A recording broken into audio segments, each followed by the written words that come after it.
Пристигна поредната доставка на Атоми. Ето го кашончето с всички продукти, които са поръчани. Първият продукт, това са четката за зъби, 8 на брой в опаковка.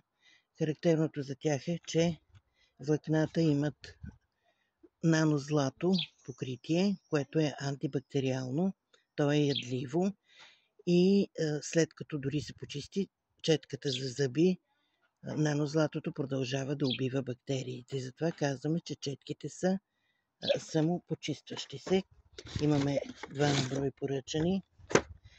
Следващото, това е крем за ръце. Много елегантни опаковки, за съжаление не мога да ги отворя. Не са за мен, а за клиенти. 4 на брой различни масла.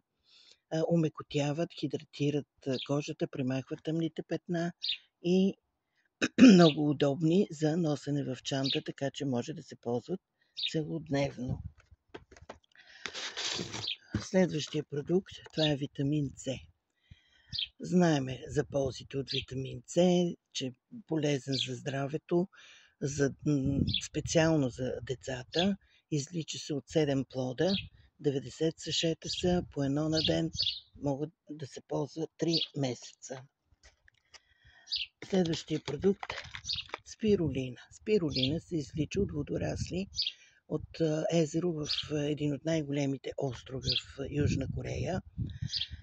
Спирулината, това е най-древното водорасло на света, 3 милиарда и 600 милиона години история. Още древните ацтеки са ползвали спирулината, сушили са на слънце и са правили питки. Помага за храносмилателната система, за имунната система, сърдечно-съдовата, детоксицира. 120 капсули по 2 на ден за 3 месеца. Пачове.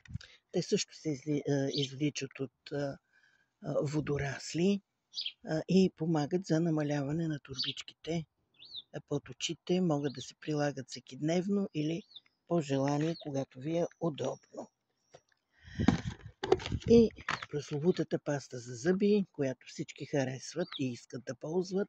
Това е малката опаковка, 4 на брой, също много елегантни тубички, удобни за пътуване. Пастата за зъби с прополис и зелен чай, портокалово масло и след измиване остава дълготраен, приятен аромат в устата. Надявам се моите клиенти да са доволни от своите поръчки.